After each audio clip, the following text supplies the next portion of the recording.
Hello दोस्तों, कैसे हो आप लोग? आई होप सब ठीक ही होंगे। तो आज वन शॉट रिवीजन है बौद्ध धर्म का। हम नवीन धर्मों को पढ़ रहे हैं जिसमें जैन धर्म वन शॉट रिवीजन हो चुका है। आज बौद्ध धर्म है। तो चलिए देखते हैं, महात्मा बुद्ध से शुरू करते हैं। इनका जन्म लुम्बिनी नेपाल में हुआ है। कहाँ पे? नेपाल में। ये क्वेश्चन पूछा गया है कि बुद्ध का जन्म कहाँ हुआ, उसमें ऑप्शन में भारत भी था, लेकिन नहीं, इनका जन्म नेपाल में हुआ है, लुम्बिनी में। इनके पिता शुद्धोधन कपिलवस्तु के शाक्य वंश के प्रधान थे। महात्मा बुद्ध के पिता का नाम शुद्धोधन था और ये कहाँ के प्रधान थे? कपिलवस्तु के शाक्य वंश के। महात्मा बुद्ध के बचपन का नाम क्या था? सिद्धार्थ। महात्मा बुद्ध के बचपन का नाम क्या था? सिद्धार्थ। इनकी माता का नाम महामाया या फिर माया देवी है। ये कोलिय गणराज्य से थी, कोलिय गणराज्य की कन्या थी। ये सिद्धार्थ को जन्म देने के 7वें दिन में इनकी मृत्यु हो गई थी, 1 सप्ताह के बाद। सिद्धार्थ का पालन पोषण किसने किया? उनकी मौसी प्रजापति गौतमी ने। बुद्ध की पत्नी का नाम क्या था? यशोधरा। ठीक है, बुद्ध की पत्नी का नाम यशोधरा। इनको एक पुत्र हुआ था, राहुल। बुद्ध के सारथी थे चाण या चन्ना। चाण या चन्ना। बुद्ध का प्रिय घोड़ा पूछा जाता है, उसका नाम था कंथक। महापरिनिर्वाण यानी कि मृत्यु, गौतम बुद्ध की मृत्यु या फिर जिसे महापरिनिर्वाण कहा गया है, वो कुशीनगर में हुआ था। कुशीनगर जो कि मल्लों की राजधानी था। यशोधरा पूछा जाता है कि ये किस वंश से थी। जो गौतम बुद्ध की पत्नी थी, ये शाक्य वंश से थी। और गौतम बुद्ध की विवाह की उम्र क्या थी जब इनका विवाह हुआ? तो इनकी उम्र थी 16 वर्ष। ठीक है। गौतम बुद्ध के जीवन संबंधी 4 दृश्यों को उनके मन को वैराग्य की भावना जो पैदा की थी, वे 4 दृश्य कौन कौन से थे? एक था वृद्ध व्यक्ति, एक था बीमार व्यक्ति, ठीक है, एक था मृत व्यक्ति, एक था प्रसन्न मुद्रा में सन्यासी। वृद्ध व्यक्ति था, बीमार व्यक्ति, मृत व्यक्ति और प्रसन्न मुद्रा में सन्यासी। इन्होंने 29 वर्ष की आयु में, कितनी उम्र में? 29 वर्ष की आयु में गृह त्याग किया, जिसको बौद्ध धर्म में महाभिनिष्क्रमण कहा गया है। ठीक है, महात्मा बुद्ध ने 29 वर्ष की आयु में गृह त्याग किया, जिसे बौद्ध धर्म में महाभिनिष्क्रमण कहा गया है। ठीक है। बुद्ध सर्वप्रथम अनुपीय नामक आम्र उद्यान, कौन सा उद्यान था? अनुपीय में कुछ दिन रुके। वैशाली के निकट बुद्ध की मुलाकात सांख्य दर्शन के प्रवर्तक आचार्य अलार कलाम और रुद्रक रामपुत्र से हुई। ये दोनों गौतम बुद्ध के प्रारंभिक गुरु बने। तो बुद्ध सबसे पहले कौन से आम्र उद्यान में रुके? अनुपीय। और वैशाली के निकट इनकी मुलाकात इनके पहले गुरु आचार्य अलार कलाम और रुद्रक रामपुत्र, ये जो कि सांख्य दर्शन के प्रवर्तक थे, उनसे, और ये इनके प्रारंभिक गुरु बने। 6 वर्ष तक तपस्या करने के बाद बुद्ध को ज्ञान की प्राप्ति हुई। 29 वर्ष की आयु में घर छोड़ा और उसमें 6 प्लस कर दो तो 35 साल की उम्र में इनको ज्ञान की प्राप्ति हुई। और ये ज्ञान प्राप्ति वाला दिन कौन सा था? वैशाख पूर्णिमा। इनको वैशाख पूर्णिमा को बोधि वृक्ष, जो कि पीपल का पेड़ है, के नीचे निरंजना, जो कि पुनपुन नदी भी कही जाती है, उसको किनारे ज्ञान प्राप्त हुआ था। ज्ञान प्राप्ति के बाद ये बुद्ध और तथागत कहलाए। वैशाख पूर्णिमा का दिन था। पेड़ कौन सा था? बोधि वृक्ष यानी पीपल, और नदी निरंजना या पुनपुन। ठीक है। गौतम बुद्ध ने पहला उपदेश ऋषिपत्तनम सारनाथ में 5 ब्राह्मणों को दिया। इसे बौद्ध धर्म में धर्म चक्र प्रवर्तन कहा जाता है। गौतम बुद्ध ने अपना पहला उपदेश ऋषिपत्तनम सारनाथ, जो कि वाराणसी में है, 5 ब्राह्मणों को दिया। इसे बौद्ध धर्म में धर्म चक्र प्रवर्तन कहा जाता है। बुद्ध ने सर्वप्रथम जो 2 शूद्रों को बौद्ध धर्म का अनुयायी बनाया था, ठीक है, वो कौन थे? पूछा जाता है। तपस्सु और भल्लिक। जो 2 शूद्रों को बौद्ध धर्म में अनुयायी बनाया था महात्मा बुद्ध ने, वे थे तपस्सु और भल्लिक। बुद्ध राजगृह में बिंबिसार से मिले। ठीक है, और बिंबिसार ने गौतम बुद्ध को वेणुवन विहार दान में दिया था। बुद्ध राजगृह में बिंबिसार से मिले और बिंबिसार ने वेणुवन विहार दान में दिया। बुद्ध को वैशाली के लिच्छवियों ने ज्ञान प्राप्ति के 8वें वर्ष में कुटाग्रशाला विहार दान में दिया। वैशाली के लिच्छवियों ने कुटाग्रशाला दिया, बिंबिसार ने वेणुवन विहार, और कौशाम्बी में राजा उदयन ने बुद्ध को घोषिताराम विहार दान में दे। तो ये 3 विहार पूछे जाते हैं। वेणुवन विहार बुद्ध को किसने दिया? बिंबिसार ने। कुटाग्रशाला वैशाली के लिच्छवी ने, और घोषिताराम विहार कौशाम्बी में राजा उदयन ने, कौशाम्बी में दिया था घोषिताराम विहार राजा उदयन ने। ज्ञान प्राप्ति के 20वें वर्ष, ठीक है, 20वें वर्ष यानी कि 35 साल की उम्र में ज्ञान प्राप्त हुआ और 20 और जोड़ो 55 वर्ष में बुद्ध श्रावस्ती गए। इनकी मुलाकात यहाँ डाकू उंगलीमाल से हुई थी। ज्ञान प्राप्ति के 20 वर्ष पूछा जाए और टोटल में 55 वर्ष, ठीक है। बुद्ध श्रावस्ती गए, यहाँ इनकी मुलाकात डाकू उंगलीमाल से हुई थी। बुद्ध ने सबसे ज्यादा उपदेश दिए कौशल की राजधानी श्रावस्ती में। अगर राजधानी पूछा जाए शहर तो श्रावस्ती और राज्य पूछा जाए तो कौशल। बुद्ध ने सबसे ज्यादा उपदेश कहाँ दिया? कौशल की राजधानी श्रावस्ती में। और अंतिम उपदेश इन्होंने सुबुध को दिया था। उसके बाद इनको खाने को सुकर्मा दव दिया और गौतम बुद्ध जो है मृत्यु को प्राप्त हुए, ठीक है। बुद्ध के शिष्य आनंद के कहने पर महिलाओं का संघ में प्रवेश हुआ और संघ में पहली महिला जो थी वो मोसी प्रजापति गौतमी थी। बुद्ध ने शिष्य आनंद के कहने पर महिलाओं का बौद्ध संघ में प्रवेश हुआ। संघ में पहली महिला मोसी प्रजापति गौतमी थी।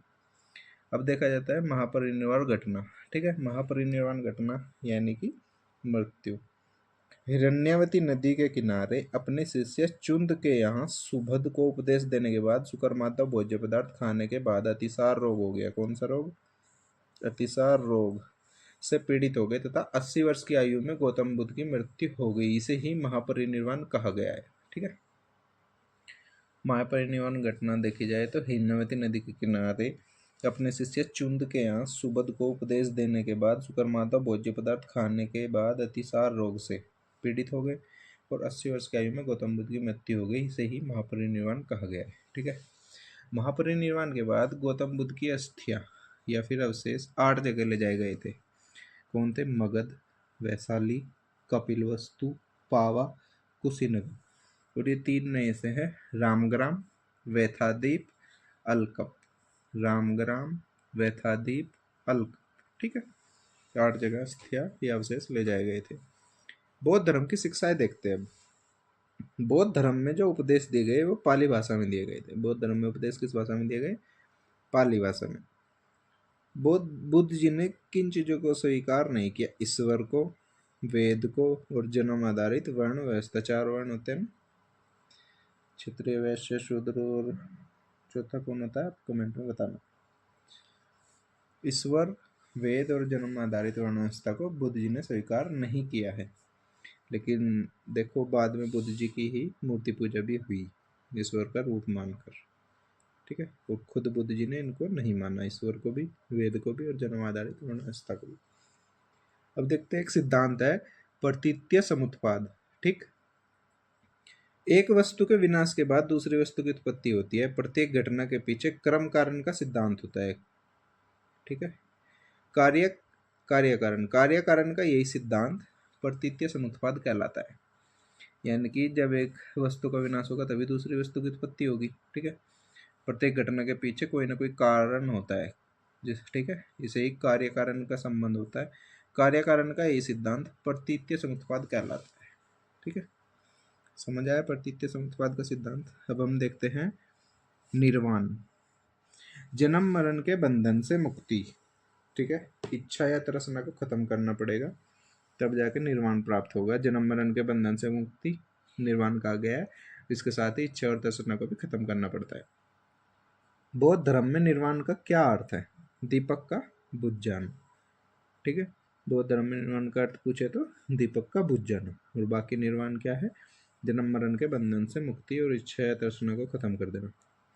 बुद्ध ने मध्यम मार्ग का उपदेश दिया, इसे मध्यमा प्रतिपदा कहा जाता है। मध्यम मार्ग मतलब न ज़्यादा कठोर बन के भक्ति करनी, ध्यान लगाना, और न ज़्यादा ही आराम से बिस्तर पर पड़े हुए बीच के मार्ग अपनाने को कहा है। ये एक एग्जाम्पल था। ऐसे हर चीज़ों में मध्यम मार्ग का उपदेश दिया है जिसे मध्यमा प्रतिपदा कहा जाता है। बौद्ध धर्म में 3 रत्न पूछे जाते हैं, बुद्ध, धम्म, संघ। अब देखते हैं बौद्ध धर्म के 4 आर्य सत्य क्या है। दुख है, दुख समुदाय, दुख का निरोध भी है। तो दुख निरोध कैसे हो सकता है? दुख निरोध गामिनी प्रतिपदा से, ठीक है। बौद्ध धर्म का अष्टांगिक मार्ग, ठीक है, देख लेते हैं। पूछे तो कहीं कहीं जाते हैं। बौद्ध धर्म का अष्टांगिक मार्ग पूछे तो सम्यक माने होता है सही, तो सबके सामने सम्यक लगा होगा तो वहाँ क्या होगा? सही। सही दृष्टि, सही संकल्प, सही बात, सही कर्म, कर्मांत, सही आजीविका, सही व्यायाम, सही स्मृति, सही समाधि। ठीक है। अब बौद्ध धर्म के 10 सील, अष्टांगिक मार्ग है, और सील कितने हैं? 10। अब देख लेते हैं। इनमें 5 तो वे है जो जैन धर्म वाले, अहिंसा, सत्य, ऐस्ते, ठीक है, अपरिग्रह और ब्रह्मचर्य। ठीक है, अहिंसा, सत्य, ऐस्ते, अपरिग्रह और ब्रह्मचर्य। 5 और देखते हैं। मदपान नहीं, मदपान निषेध, सुखपद्र बिस्तर पर ना सोना, आभूषणों का त्याग, असमय भोजन न करना, ठीक है, व्यभिचार से बचना। ठीक, ये जो है बौद्ध धर्म के 10 सील है। ठीक है, याद रखना। उपसंपदा, संघ में शामिल होने की प्रक्रिया क्या कहा जाता है? उपसंपदा।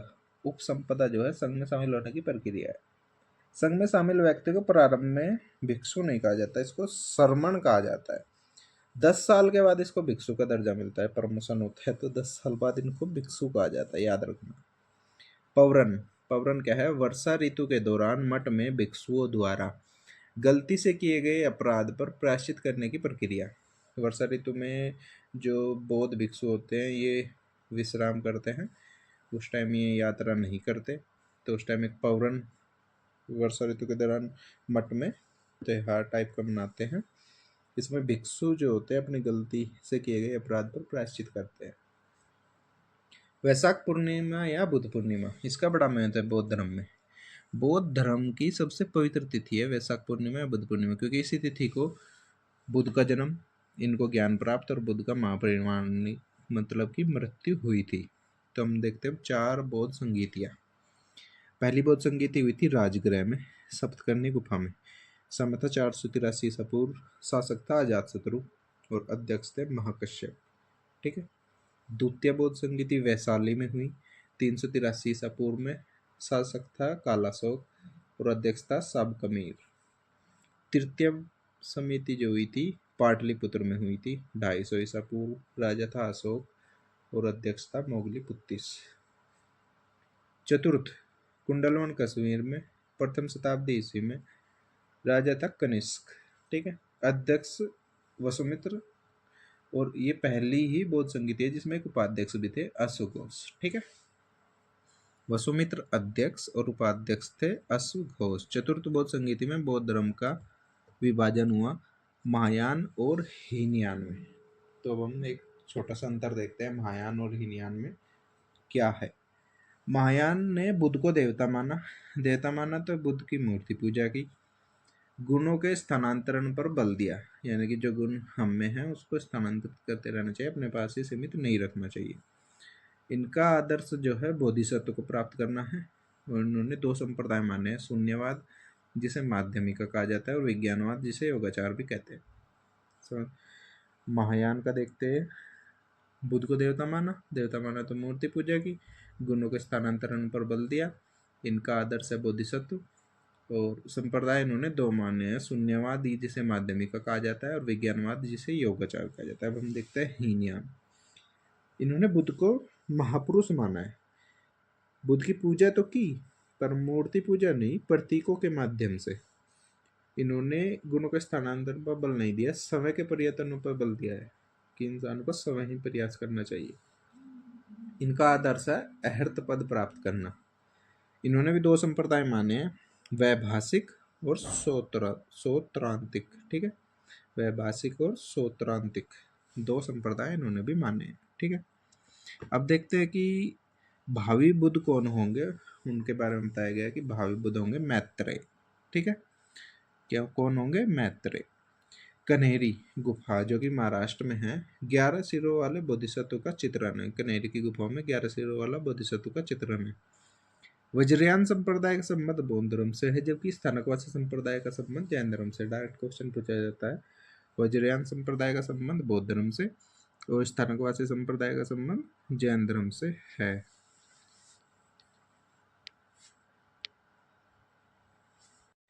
अब हम देखते हैं बौद्ध साहित्य।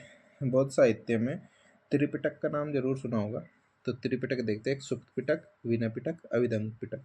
सुक्त पिटक में क्या है, सिद्धांतों का वर्णन है, बौद्ध धर्म के सिद्धांत व उपदेशों का वर्णन है। इनकी रचना आनंद ने की है सुक्त पिटक की। विनय पिटक में है नियमों का वर्णन, ठीक है, इनकी रचना की है उपाली ने। विनय में क्या है, नियमों का वर्णन, इनकी रचना उपाली ने। अभिधम पिटक में क्या है, दार्शनिक व्याख्या है, ठीक है। संकलन तीसरी बौद्ध संगीति में मोगलीपुत्तिस के द्वारा। त्रिपिटक है सुक्त, विनय, अभिधम। इनके पहले रचनाकार देख लेते हैं। आनंद है सुक्त, विनय है उपाली, अभिधम पिटक में मोगलीपुत्तिस। सुक्त पिटक में है सिद्धांतों का वर्णन, उपदेशों का वर्णन। विनय पिटक नियमों का वर्णन, और अभिधम पिटक में दार्शनिक व्याख्या है। अब हम देखते हैं सुक्त पिटक को 5 निकायों में बांटा गया है। सुक्त पिटक के 5 निकाय में बांटा गया है। पहले 5 निकाय देख लेते हैं, फिर देख लेते हैं उनमें है क्या। दीर्घ निकाय, मध्यम निकाय, संयुक्त निकाय, अंगोत्तर निकाय, खुंदक निकाय, ठीक है। दीर्घ निकाय में क्या है, बुद्ध के अंतिम समय के बारे में वर्णन है, जैसे अंतिम उपदेश, मृत्यु आदि। मध्यम निकाय में क्या है, कहीं कहीं साधारण मनुष्य तो कहीं कहीं अलौकिक देवता के रूप में बुद्ध का वर्णन है मध्यम में। संयुक्त निकाय में क्या है, अष्टांगिक मार्ग का उल्लेख है, और यह पद व गद दोनों में है। संयुक्त निकाय में अष्टांगिक मार्ग का उल्लेख है, पद व गद दोनों में है। अंगोत्तर निकाय में पता है 16 महाजनपदों का वर्णन है, और खुंदक निकाय में इसमें कोई खास जानकारी है नहीं, बस सुक्त पिटक के 5 निकायों में से एक है, तो याद रख लेना।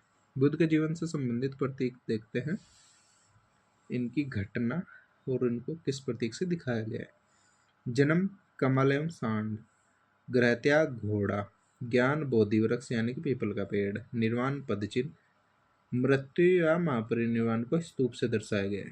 तो चलिए दोस्तों, बौद्ध धर्म का 1 शॉर्ट रिवीजन यहीं पे खत्म होता है। अब हम मिलते हैं अगली क्लास में, और तब तक के लिए बाय बाय। क्लास अच्छी लगी हो तो सब्सक्राइब शेयर जरूर करना। Bye bye.